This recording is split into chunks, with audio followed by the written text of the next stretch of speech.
네, 오늘 본문에는 한 바리새인과 죄 많은 한 여자와 예수님이 등장하고 있습니다.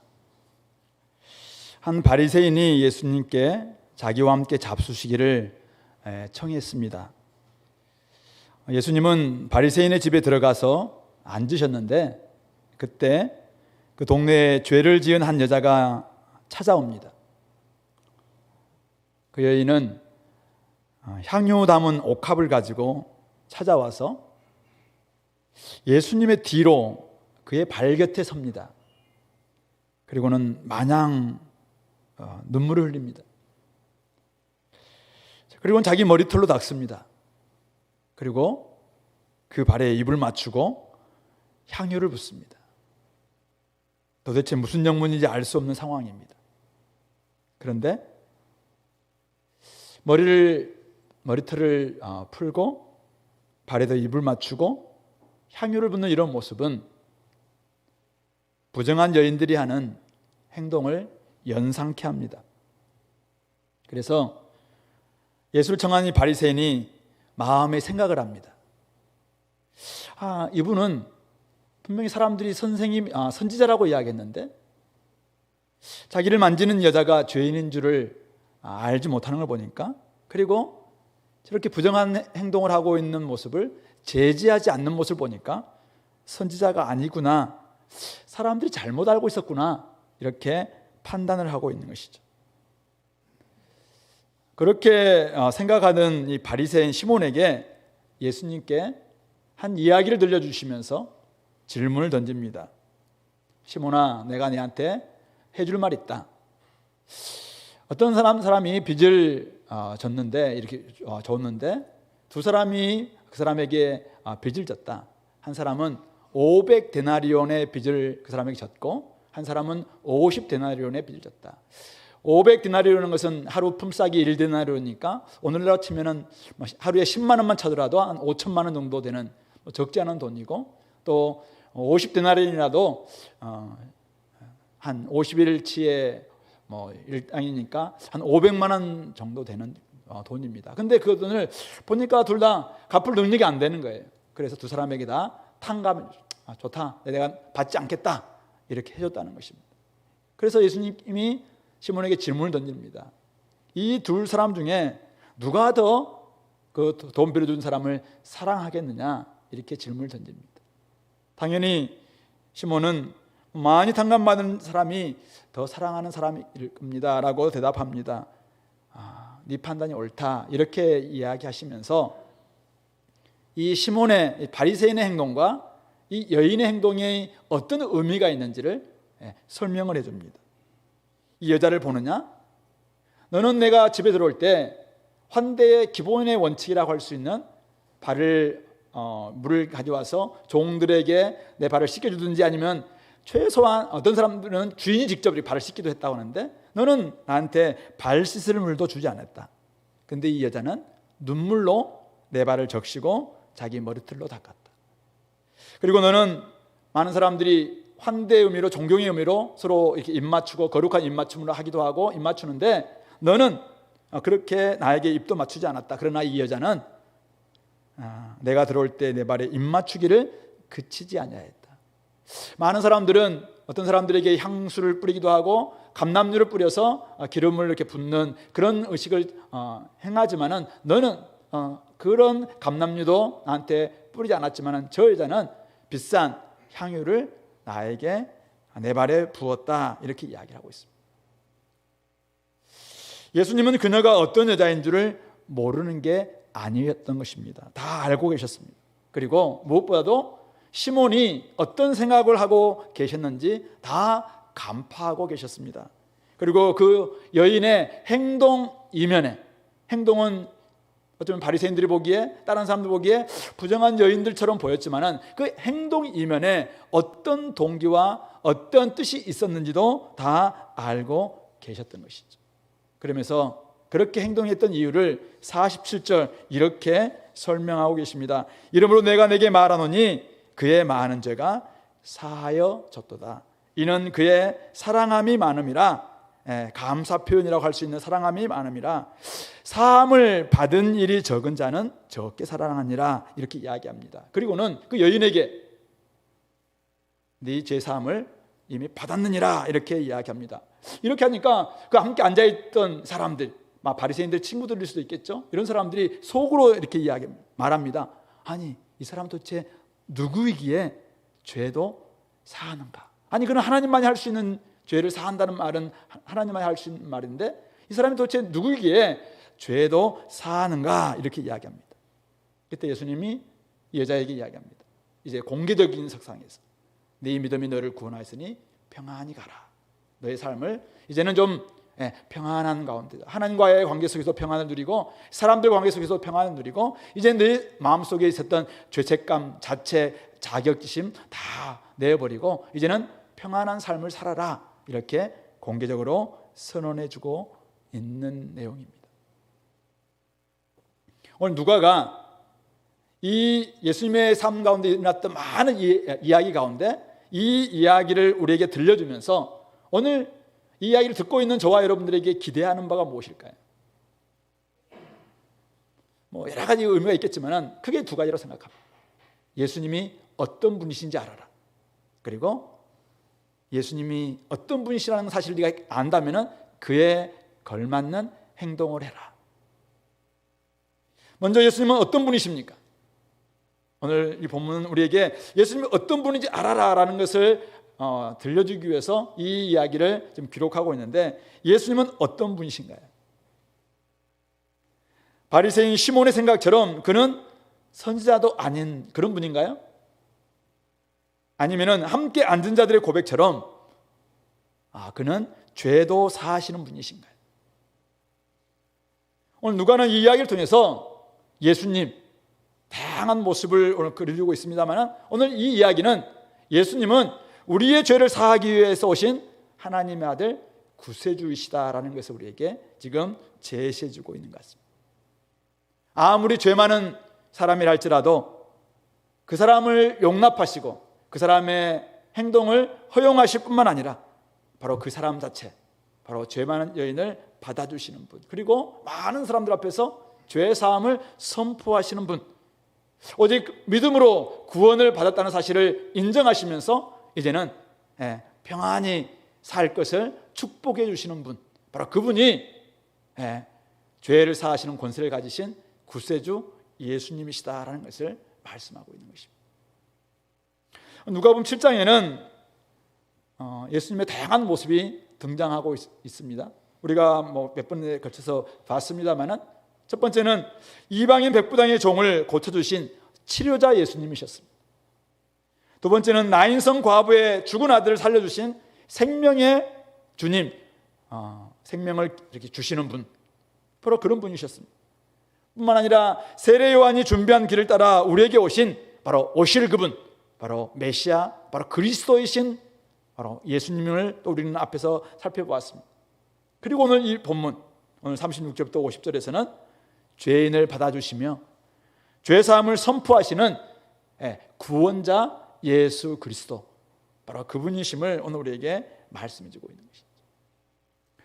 예수님은 다양한 모습으로 자신을 계시하시면서 오늘도 우리들에게 다가오십니다. 여러 사람에게 여러 모양이 되어서 아무쪼록 여러 사람을 구원하기를 원하시는 우리 예수님이시죠. 그래서 바울도 여러 사람에게 여러 모양이 되어서 어쨌든 예수 그리스도의 복음을 전했던 것처럼 예수님도 다양한 사람들에게 다양한 모습이 되어서 병이 든 사람들에게는 때로는 치료자의 모습도 보여주기도 하고 또 죽은 사람들에게는 생명을 막 소생시켜 주시기도 하고 또 어떤 경우에는 또 메시아가 되셔서 기다렸던 분에게는 진짜 내가 메시아다라는 것을 보여주기도 하시죠. 그러나 단지 예수님께서 이 땅에 오신 목적이 육신의 치료를 위해서 오셨겠습니까? 이 땅에 예수님 오신 목적이 우리의 그냥 죽을 몸, 죽음과 같은 삶을 좀 더 연장시켜주기 위해서 이 땅에 오셨겠습니까? 아니면 좀 더 우리에게 나은 가난함을 좀 풀어주고 이 땅에서 좀 더 나은 그런 좀 부유한 삶을 우리에게 주시기 위해서 오셨겠습니까? 물론 그런 일면도 있습니다. 그러나 궁극적으로 예수님이 우리에게 찾아오신 목적, 인간의 몸을 입고 이 땅에 오신 목적은 우리의 죄에서 벗어나서 천국을 선물로 받고 천국의 생명인 영생을 누리면서 하나님과 영원한 교제를 누리기 위한 바로 그 구원을 위해서 땅에 오셨다는 사실이죠. 그러므로 오늘 이 본문을 통해서 혹시 아직도 주님을 만나지 못한 분이 계신다면, 아직도 자신의 죄사함을 받지 못하고 죄책감 가운데 죄악된 삶 가운데서 내가 죽으면 지옥 가면 어떡할까, 이런 지금 두려움과 고통 가운데 고민 가운데 살아가는 사람들, 오늘 예수님을 통해서 죄 사하시는 예수 그리스도를 온전히 만날 수 있게 되기를 바랍니다. 우리는 모두 죄인들입니다. 우리는 모두 죄인입니다. 우리 힘으로는 결코 죄 문제를 해결할 수 없는 사람들입니다. 우리는 스스로 이 죄 문제에서 벗어날 수 없습니다. 그래서 예수님은 이 땅에서 우리의 죄 문제, 이 죄의 굴레를 벗기기 위해서 우리에게 찾아오셨습니다. 그러므로 오늘 우리에게 찾아오신 이 주님을 온전히 여러분들 만나시고 예수 그리스도를 통해서 죄 사함을 받고 참된 평안, 자유, 해방, 또 이 땅에서의 정말 영생을 누리는 그런 삶을 살아낼 수 있게 되기를 간절히 소망합니다. 자, 그런데 누가 이 죄사함을 받고 평안히 이 길을 걸어갈 수 있겠는가? 오늘 주님은 이렇게 이야기합니다. 네 믿음이 너를 구원하였으니 평안히 가라. 믿음을 가지고 있는 사람이 주님을 만날 수 있고 평안히 이 길을 걸어갈 수 있구나. 누가 죄사함을 받을 수 있습니까? 믿는 사람들입니다. 자, 그런데 오늘 이 본문에는 두 부류의 사람이 나옵니다.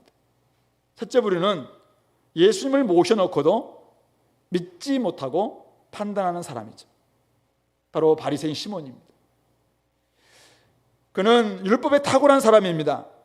거룩하게 살기 위해서 정결법도 잘 지킵니다. 그래서 죄인인 여자와 상종하지 않습니다.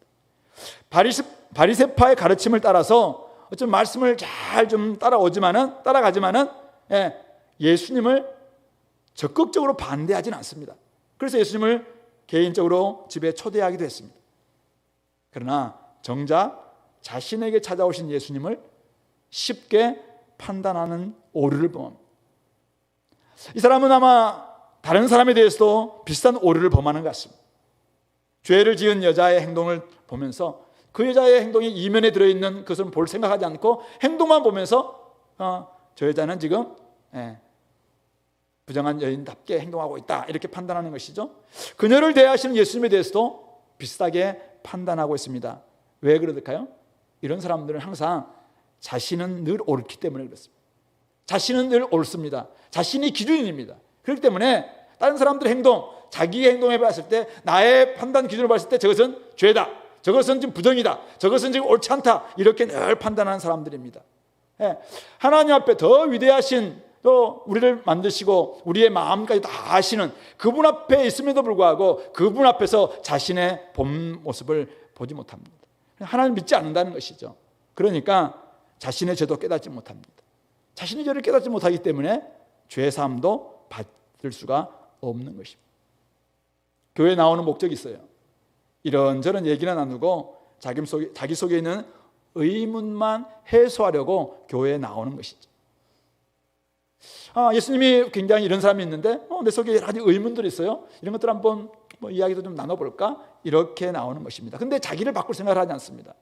자신은 늘 옳기 때문에 나는 이미 의롭다라고 생각하는 사람들입니다. 자신이 얼마나 큰 죄인인지, 자신이 얼마나 한심한 존재인지, 자신이 얼마나 부족한 자인지 알지 못합니다.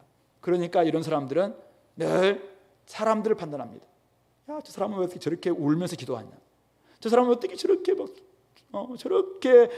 좀 예의 없이 그냥 이렇게 삶을 이렇게 사냐? 이렇게 판단합니다. 감격과 격정에 가지고 막 살아가는 이런 사람들을 바라보면서 그냥 그들에게 쉽게 판단해 버립니다. 그러니까 어떻게 합니까? 늘 주변만 맴돕니다. 지금 이곳에 와 있지만은 주무시고 계신 분들 몇 분 계세요. 주변만 맴돌고 계신 분들. 눈을 좀 떠보세요. 지금 잘 때가 아니에요. 연휴를 얼마나 우리 힘들게 보내는지 알고 있어요. 9시간 걸쳐서 대구까지 갔다 오기가 쉽지 않잖아요. 그런데 지금 좋을 때가 아니에요. 열심은 있으나 올바른 지식을 따르지 않는, 유대인들이 사실은 모습이 그랬죠. 오늘 두 번째 부류가 있는데요, 자신의 모든 것을 쏟아내고 이제는 돌이키고 회개하는 사람입니다. 이 여인은 자기 동네에서 죄인이라는 낙인을 찍은 채 살아온 사람일 수 있습니다. 왜 그렇게 살게 됐는지 우리들은 잘 알지 못합니다. 어떤 윤리 도덕적인 문제가 있었는지 정확히 알 수는 없습니다. 근데 어쨌든 그 동네에서는 죄인이라고 이미 낙인 찍혀 있는 여인입니다. 과거에 분명히 아픔이 있었을 겁니다. 어떻게 해서 그 여인이 그런 삶을 살게 됐는지, 어떤 가정 환경 때문에 자기가 그런 삶에 좀 자기도 모르게 수동적으로 밀려갔는지 우리는 잘 알지 못하지만 어쨌든 그는 죄인입니다. 죄인입니다. 그래서 그 동네에서는 떳떳하게 살아갈 수 없었던 사람입니다. 그런데 오늘 본문에 나와 있지 않지만 어느 날 예수님을 만났습니다. 예수님이 전하시는 복음을 들었습니다. 너무나 부끄러웠지만 자신의 죄를 회개하고 고백했습니다. 예수님은 이렇게 이야기합니다. 나를 믿고 영생을 받으라. 그 말씀을 듣고, 아니, 예수를 믿고 영생을 선물로 받는다고, 내가 하나님 나라에 들어갈 수 있다고? 나 같은 죄인인데 믿으면 된다고 이야기합니다. 그래서 그는 자기네 삶이 너무나 부끄러웠지만 믿었습니다. 그리고는 주님이 주시는 큰 위로를 받았습니다. 사람들은 여전히 자신을 죄인이라고 불러줬습니다. 만나주지도 않았습니다. 잔치가 있어도 초대하는 법도 없었습니다. 그러나 어느 날 예수님이 자기 마을에 오신다는 소식을 들었습니다. 초대받지 못했지만은 집에 있는 아주 귀하게 쓰려고 준비했던 향유를 담은 옥합을 챙겨서 무작정 찾아갔습니다. 앞으로 가기에는 좀 미안했습니다. 사실은 어떤 가책도 있었고 사람들의 시선도 부담스러웠습니다. 예수님의 뒤로 갔습니다. 그리고 그 곁에 섰습니다. 어디서 나오는 건지 모르겠는데 눈물이 터졌습니다. 눈물이 앞을 가렸습니다. 그 발을 적시고 자기 머리털로 닦았습니다. 이것이 자연스럽게 자기 습관에서 나오는 것인지는 잘 모르겠는데 어쨌든 머리털을 푼 행위는 부정한 여자들, 당시의 장녀들, 이런 사람들이 행하는 모습인데 그것을 그냥 그대로 그 앞에서 행했습니다. 자기를 받아주신 예수님 앞에서 감격의 눈물을 흘렸습니다. 자신의 평판을 문제 삼지 않으시는 예수님, 자기를 받아주신 예수님, 그 앞에서 그는 입을 맞추고, 그 발에 입을 맞추고 향유를 부었습니다. 예수님은 그 여자에게 이야기합니다. 이미 네 죄사함을 받았느니라. 네 죄사함을 이미 받았느니라. 그 은혜에 감격해서 이런 행동을 할 수밖에 없었다는 것을 우리는 알 수 있는 대목입니다.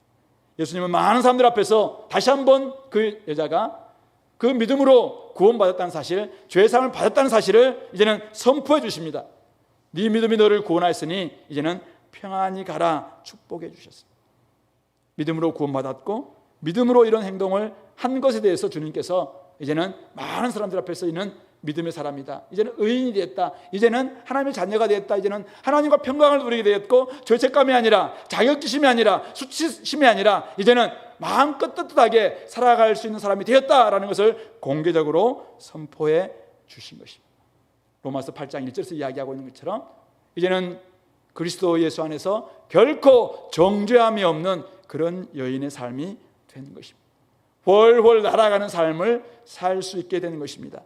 예수님을 만남으로 말미암아 믿음으로 자신의 죄를 고백하고 회개함으로 말미암아 이제는 죄 사함을 받게 되었고 이제는 주님을 자신의 삶의 주인으로 구세주로 모시고 이제는 마음껏 자유와 해방과 평안의 삶을 살게 되는 것이죠.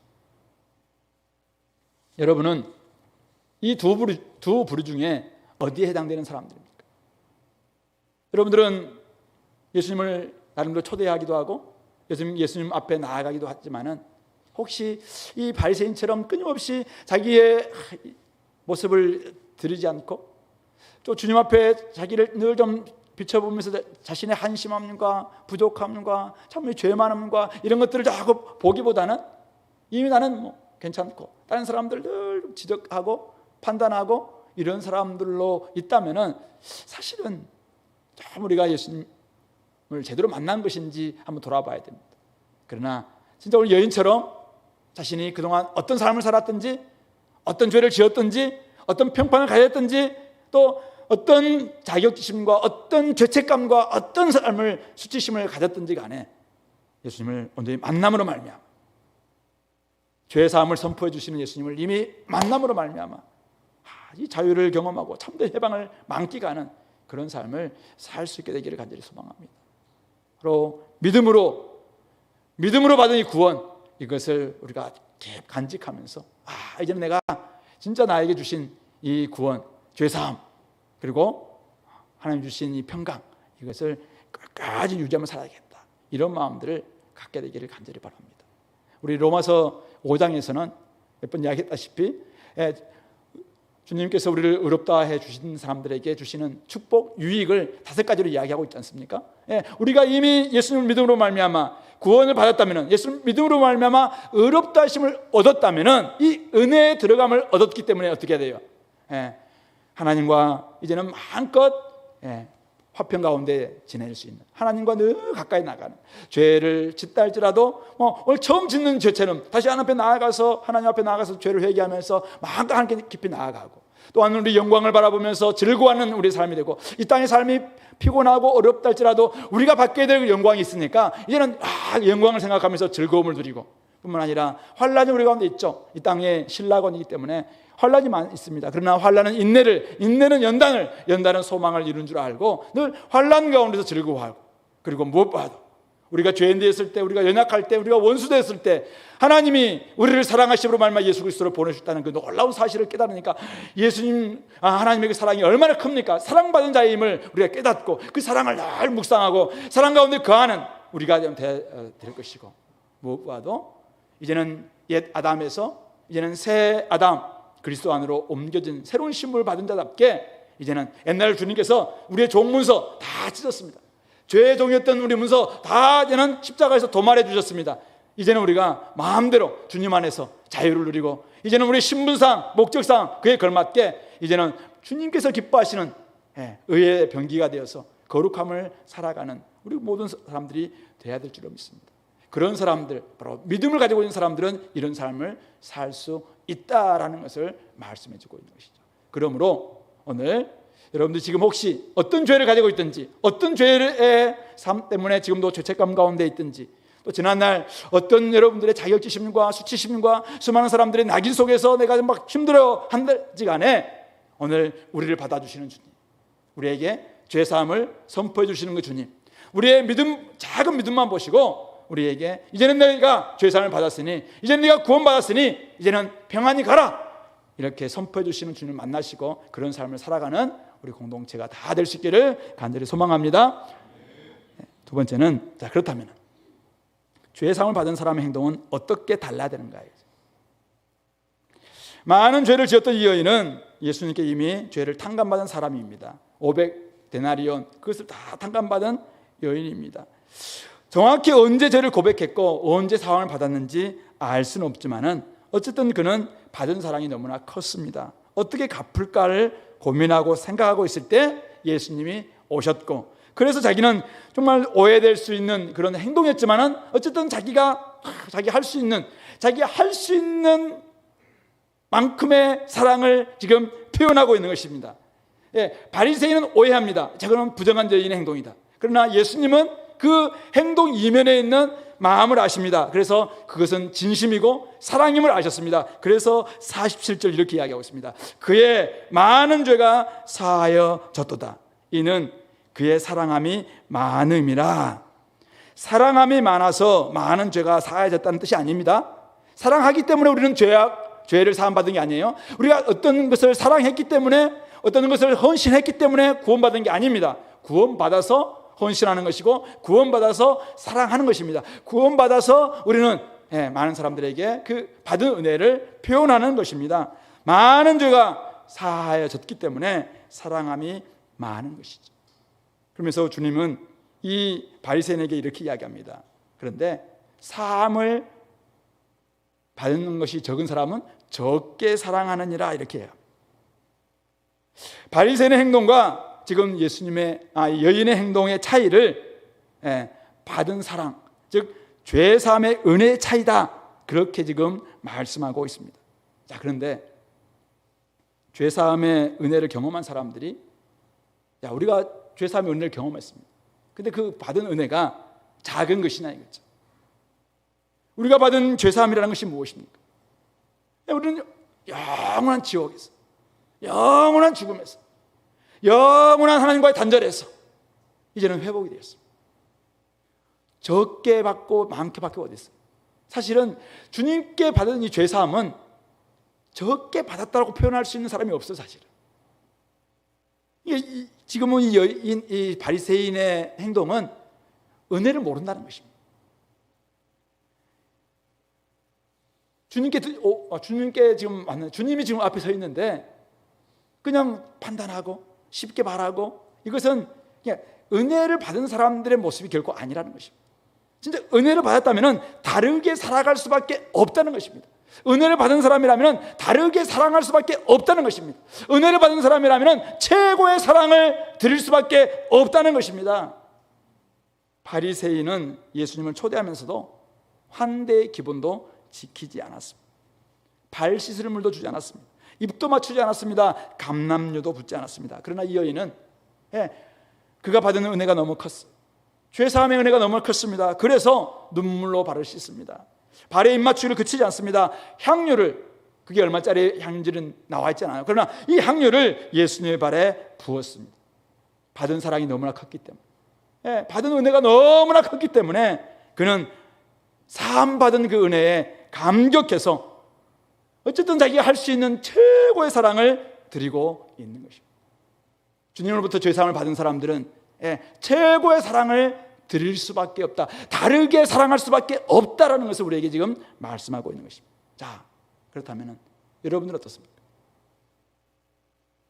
일주일에 한두 시간 교회 나와서 예배 드리는 것, 여러분들 사랑의 표시죠. 어떤 사람들은 그것마저도 내가 이 시간에 지금 뭔가를 해야 되는데, 일을 해야 되는데 이 시간마저도 아깝지 않나? 혹시 그렇게 생각하는 사람도 있을 수 있어요? 마음이 중요하지 꼭 시간을 드려야 되나? 내 집에서도 마음으로 하나님 사랑하는데 내가 꼭 시간을 들여서 이렇게 교회에 가서 헌신해야 될까? 이렇게 생각하는 사람도 뭐 있겠죠. 그러나 어떤 사람들은 주님이 받은 사랑이 너무나 크니까 자기 인생을 드립니다. 젊음을 드립니다.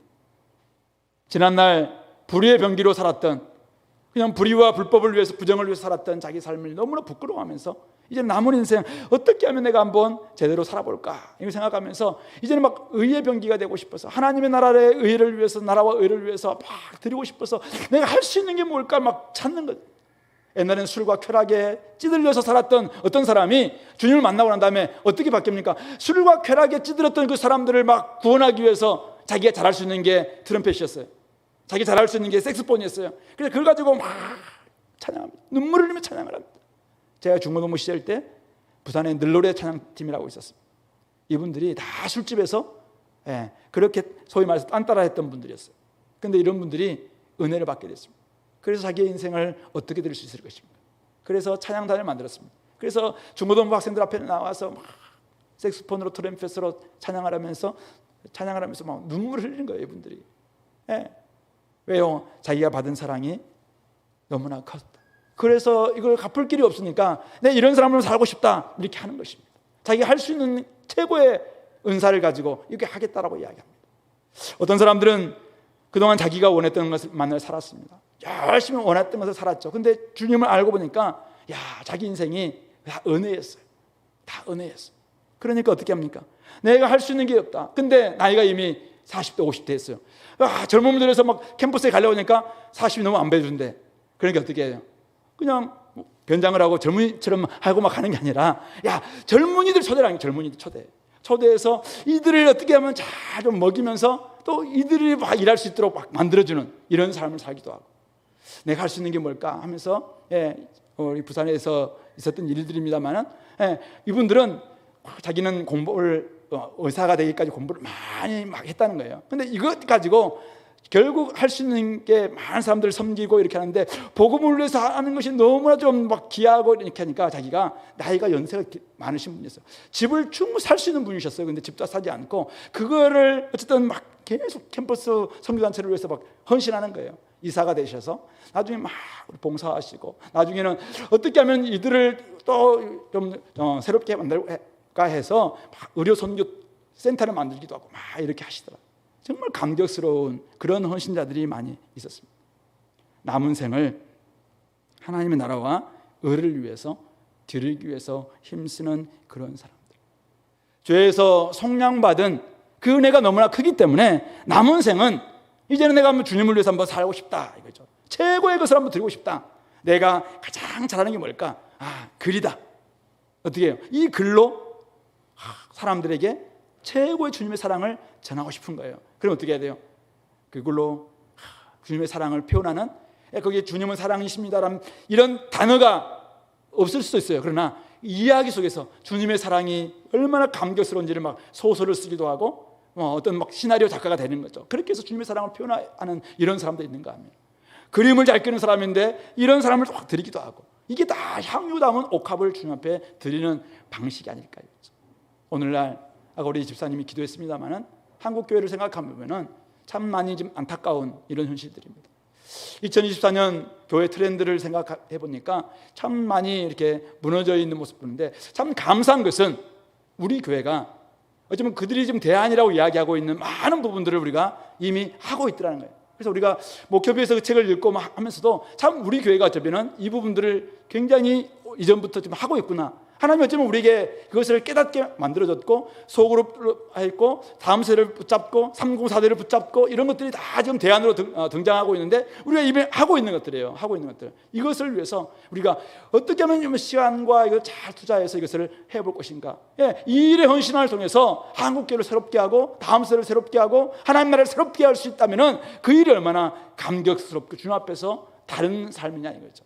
남들처럼 똑같이 돈 벌고, 남들과 똑같이 시간 보내고, 남들과 똑같이 된다면 어떻게 될 수 있겠냐 이거죠.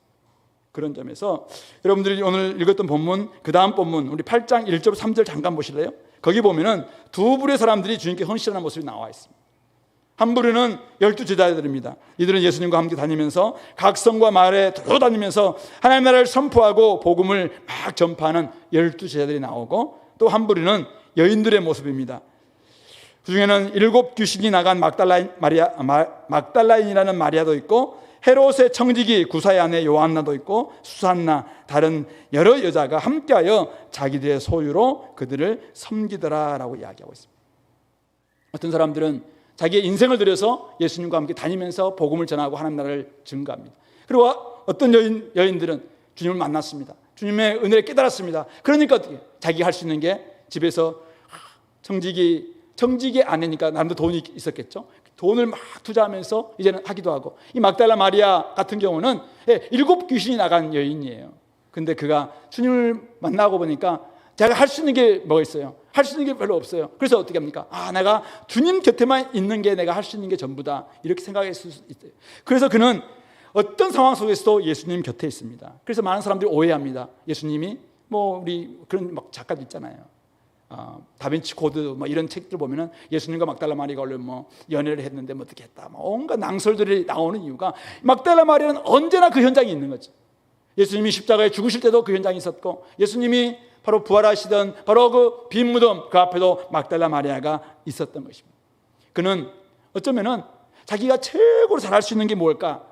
예수님 곁을 지키는 것이구나 생각했던 것입니다. 그래서 돈도 없었고 재주도 별로 없었어요. 그러나 곁에 있어주는 것은 내가 잘할 수 있다. 그래서 자기는 최고의 사랑을 드리는데 곁에 있어주는 겁니다. 그래서 떠나지 않고 끝까지 지켜주는 바로 그런 방식으로 나아가고 있었던 것입니다. 그런 점에서 오늘 사랑하는 성도 여러분, 여러분들이 주님께 드릴 수 있는 최고의 사랑은 무엇입니까? 여러분들이 받은 죄사함이 진짜라면, 여러분들이 억만 죄악에서 구원받은 사랑이 진짜라고, 그것이 내가 죄사함 받은 은혜다 깨닫는다면 무엇으로, 어떤 모습으로 최고의 사랑을 주님 앞에 표현할 수 있겠습니까? 오늘 아침에 제가 이 말씀을 다시 한번 다 오기 전에 집에서 쭉 묵상하다가 왜 누구는 많이 사랑하고 누구는 적게 사랑할까? 그래서 거기에 누구는 누구를 목적을 한번 적어봤어요. 왜 어떤 사람은 누구는 아내를 많이 사랑하고 누구는 아내를 적게 사랑할까? 왜 누구는 남편을 많이 사랑하고 누구는 남편을 적게 사랑할까? 왜 누구는 그 형제를 많이 사랑하고 누구는 그 형제를 적게 사랑할까? 그 누구는 왜 공동체를 많이 사랑하고 누구는 공동체를 적게 사랑할까? 오늘 47절 이야기합니다. 사함을 받은 일이 적은 자는 적게 사랑하느니라. 영원한 지옥 인생이 될 수밖에 없었던 죄인들입니다. 로마서 3장의 표현을 든다면 다 치우쳐 함께 무익한 자가 되고 선을 행하는 자는 하나도 없나니 한 사람도 없다고 이야기했습니다. 우리의 목구멍도 죄고 혀도 입술도 입도 발도 다 죄로 가득한 존재. 의인은 없나니 한 사람도 없는, 우리 인생 전체가, 우리 삶 전체가, 우리 몸 전체가 어쩌면은 전체가 다 죄였습니다. 그래서 하나님의 심판 아래 있을 수밖에 없었던 존재였습니다. 죄인이었고 하나님의 영광에 이를 수 없었습니다. 그래서 바울은 자신을 죄인 중에 괴수라고 표현했었습니다. 그런데 그랬던 자기를 하나님께서 구원해 주신 이유가 무엇인가? 긍휼을 베풀어 주신 이유가 무엇인가? 디모데전서 1장 16절은 이렇게 이야기합니다. 내가 긍휼을 입은 까닭은 예수 그리스도께서 내게 먼저 일체 오래 참으심을 보이사 후에 주를 믿어 영생 얻는 자들에게 본이 되게 하여 하심이라. 주님께서 나에게 일체 오래 참으심으로 말미암아 나에게 긍휼을 베풀어 주셨는데 다른 사람들에게 본이 되도록 어떤 본? 사랑을 베푸는 본이죠. 많이 받았습니다. 죄인 중에 괴수였는데 나를 주님께서 용납해 주셨습니다. 그래서 내가 은혜 받았습니다. 받은 은혜가 너무 크니까 어떻게 해요? 자기 인생을 다 드리는, 바울이 자기 인생을 다 드려서 다른 사람들을 사랑하는데 후에 주님을 믿어서 영생 얻는 사람들이 그걸 바라보면서 저렇게 사는 거구나 깨닫게 되는 것입니다. 사랑받을 자격이 없는 자에게 큰 사랑을 베풀어 주셨습니다. 긍휼을 베풀어 주셨습니다. 성도라는 신분을 주셨습니다. 그리고 목사로, 장로로, 집사로, 그리고 교사로, 성가대원으로 여러 가지 직분과 그리고 모든 성도들에게도 주님의 나라에 헌신할 수 있는 일거리, 사명도 주셨습니다. 말할 수 없는 은혜를 받았습니다. 하나님 나라의 실업자가 아니라 우리에게 일꾼 되도록 우리를 불러주셨습니다. 백성 아닌 우리들을 백성으로 삼아주셨고, 고아였고 저기 그냥 외인들이었던 우리들을 하나님의 자녀로 받아주셨습니다. 십자가에서 우리를 받아주셨습니다. 이게 사랑함이 적은 어떤 근거라고 말할 수 있습니까? 모든 사람들은 사랑함이 많을 수밖에 없을 것입니다. 그런데 왜 아내를 적게 사랑합니까? 왜 남편을 그렇게 판단하며 사랑하지 못합니까? 이유는 바로 이 은혜의 힘이 부족하기 때문입니다. 내가 받은 은혜가 컸다, 내가 받을 만해서 은혜를 받았다고 하는 사람들은 자꾸 나는 괜찮고 저 사람이 문제다고 판단합니다. 나는 참 주님 앞에서 나름대로 괜찮은데 저 사람이 맨날 문제다 싶으니까 맨날 손가락질을 상대방을 향해서 합니다. 우리 자식이 문제고 우리 아내가 문제고 우리 남편이 문제고 저 형제가 문제고 저기가 문제고 늘 그렇게 생각합니다. 그런데 우리가 받은 은혜가 얼마나 큰데, 받은 사랑이 큰데, 우리 그렇게 용납받았는데 우리가 어떻게 다른 사람들을 그렇게 판단하며 사랑을 적게 표현할 수 있냐 이거죠. 그러므로 진짜 우리가 하나님의 사랑을 받은 그 은혜가 대단하다면 하나님께도 우리가 그 감사를 표현할 뿐만 아니라 옆에 있는 형제 자매들, 남편과 아내, 사람들에게도 우리가 줄 수밖에 없다는 것입니다. 결혼 건축가라는 책이 있습니다. 그리고 팀 켈러가 지은 결혼을 말하다라는 책에서 이야기를 하고 있는 내용입니다. 결혼은 은혜 위에 세워져야 됩니다. 은혜가 빠지면은, 은혜 힘이 빠지면은 그 후에 아무리 사랑을 이야기하고 진실을 이야기하고 이게 뭐 옳고 그름 정의를 이야기해도 다 허물어질 수밖에 없습니다. 공동체도 마찬가지입니다. 주은혜 교회 은혜 위에 세워져야 됩니다. 은혜 위에서 내가 받은 은혜가 너무나 크기 때문에 거기에서 우리가 서로를 사랑하고 섬기고 이제는 봉사하고 또 우리가 용납하고 용서하는 이런 힘이 생기는 것입니다. 은혜 힘이 없으면은 아무리 사랑을 이야기하고 진실을 이야기하고 내가 옳다 네가 옳다 이야기해도 그냥 도토리 키재기에 불과합니다. 그러나 은혜에 가득 잠기게 되면은 용납이 됩니다. 한번 생각해 보세요. 나 같은 사람을 주님께서 받아주셨구나. 나 같은 이 부족한 존재를 나를 주님께서 받아주셨구나. 그러면 어떻게 해요? 그 은혜를 생각하니까 주님은 잘 안 보여. 그러니까 옆에 보이는 남편과 아내 생각하니까 너무나 고마워. 그래서 사랑을 베풀었죠. 저는 2번 거듭났다고 했잖아요. 주님 안에서 거듭났고 결혼해서 거듭났다고. 나 같은 사람을 받아주셨다. 저분이 대단한 분이에요. 나 같은 사람을 남편으로 받아줬다니. 그래서 막 너무 고마워서 저는 거듭났어요, 사실은. 그래서 이제 삶도 바뀌고 얼굴도 바뀌고 키는 안 바뀌더라고요. 근데 이렇게 바뀌는 거잖아요. 우리의 삶이 받아주심, 받아줌에 있어서 진짜 은혜가 있으면은 거기에서 달라질 수밖에 없습니다. 오늘도 나는 받을 만한 사람이다. 나는 받을 은혜를 받았다. 이렇게 하면은 다른 사람들에 대해서 판단하게 되어 있습니다. 그러나 나 같은 사람이 받은 은혜가 너무 크다. 나 같은 사람이 이렇게 베풀어 주시는 은혜가 너무 크다. 이 사실을 진짜 깨닫는다면은 오늘 이 여인처럼 많은 사랑을 남들 눈치 안 보고도 향유 이것도 아깝지 않은 것입니다. 다 바치는 것입니다. 그게 은혜의 힘인 것입니다. 오늘 저와 여러분들 스스로 한번 돌아보시기 바랍니다. 우리가 받은 은혜를 생각하면서 내가 가까이 있는 우리 자녀들에게 또 우리 남편에게 우리 아내에게 우리 공동체에 있는 지체들에게 내가 그 사랑을 베풀고 있는지 한번 돌아봤으면 좋겠습니다. 여러분들의 인생을 들여서 영광의 주님을 높여야 되는데 그런 구체적인 모습들이 바로 현실 속에서 옆에 있는 가장 가까운 이웃들에게 내가 어떻게 하고 있는가 이걸 통해서 드러날 수 있겠다라는 것입니다. 하나님께서 기뻐하시는 일을 위해서 자신 한번 들여보시기 바랍니다.